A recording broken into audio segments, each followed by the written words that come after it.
In this video, I'm going to show you two options for tying a full body hasty harness using a rescue webbing loop. Now there's two applications for the full body harness. One is in a training setting when you want to use a harness in conjunction with a belay line to establish fall arrest protection. The second application is for victim rescue. Now the main advantage of using a full body harness is that if the individual wearing it were to become inverted, there is no threat of the harness being pulled or stripped off the body. The main advantage of using webbing is that it provides low profile, it's lightweight, and it's very cost efficient when compared to a commercially made full body harness. And taking into account the applications that we're using it for, it's just as effective.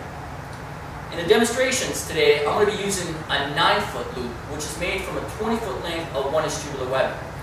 The first harness I'm going to show you allows for attachment in the front at waist level.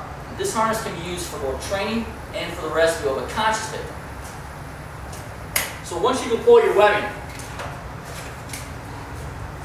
you go ahead and remove the carabiner, but keep it available. Take the webbing and bring it behind you, like so. You place the water knot in the middle of your back or offset it a little bit right or left. It's your choice, but just keep it out of the way.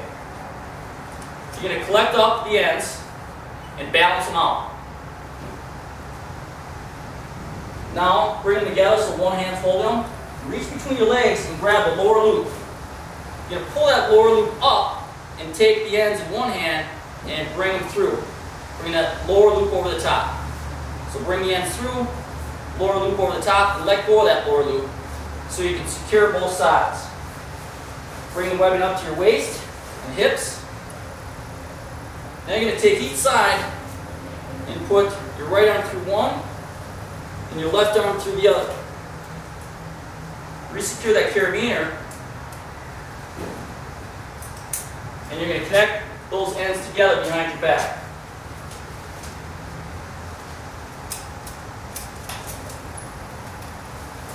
Lock off the gate.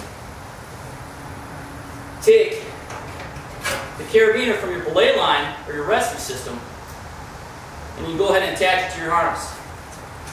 At this point, you're going to want to customize the fit. It's a little big on me, so take that belay carabiner or rescue carabiner and hook it to that middle web.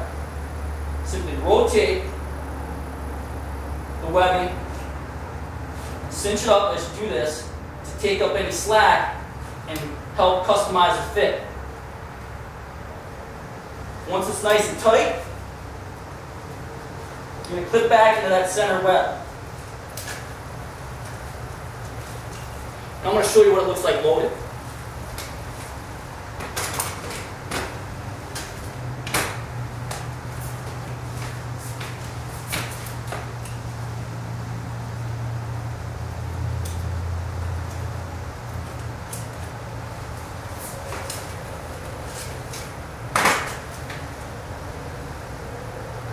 The main advantage in training for this type of harness is that it's easy for the student to connect and disconnect themselves from the belay line.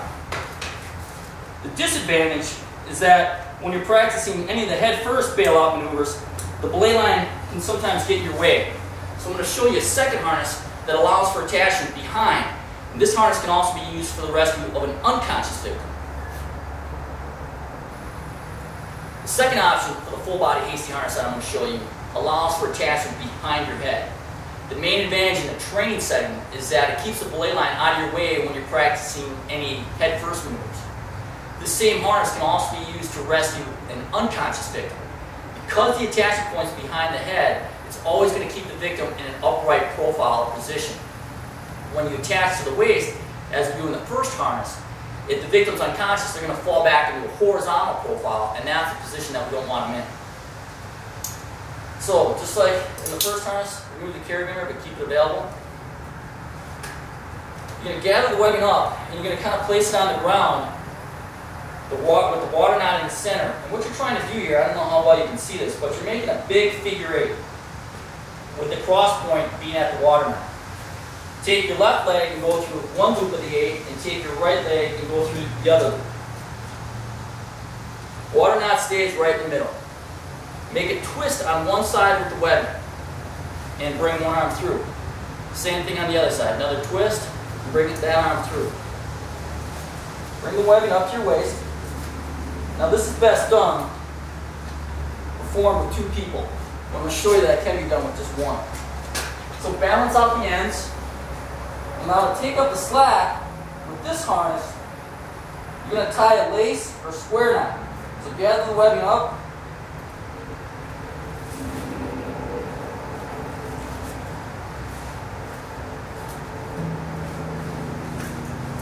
Cinch it up as tight as you can. If you still have excess, you're going to tie another lace knot. Now for safety, take your carabiner, clip the ends together.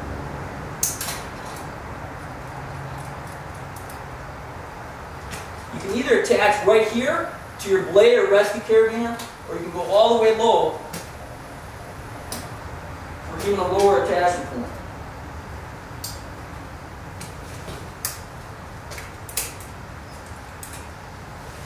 So that's what this harness looks like loaded.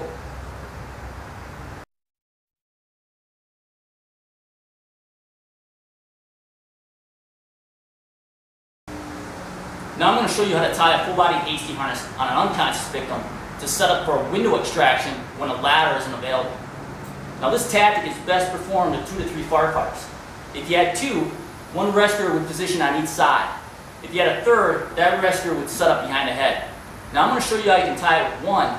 It's not nearly as efficient, but I'm going to go slow and methodical so you can see all the steps.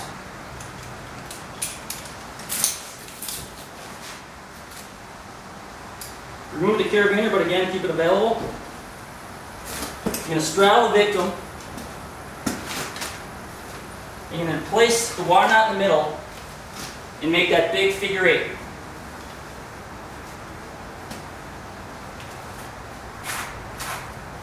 Set it up about mid-thigh. Take the lower loop and bring one leg through. Same with the other. Pull the webbing up to the waist. As tight as you can get it. Grab both ends, balance them out. Make that twist on one side and insert an arm through. Bring it up over the shoulder. Make the twist on the other side and bring in that arm through. Bring this webbing loop up to the shoulder. You can start to see why multiple rescuers makes this operation a lot more efficient. Balance out the webbing loops near the head. Go ahead and sit the victim up.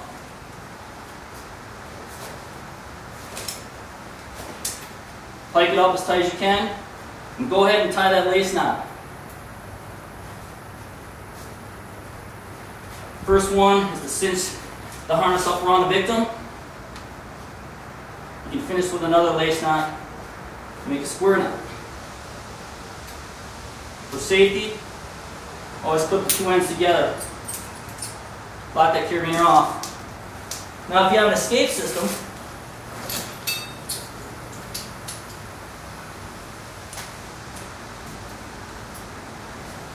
you can attach in here, or if you want to get close to the body like I showed you earlier, clip right next to the victim.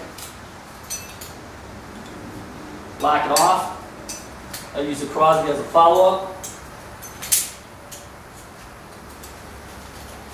Now, you wouldn't do this alone, but if you had multiple rescuers, you'd lift the victim off the sill, hold on to your escape system. This is self-braking DCD, so I can actually hold on to these 2 loops.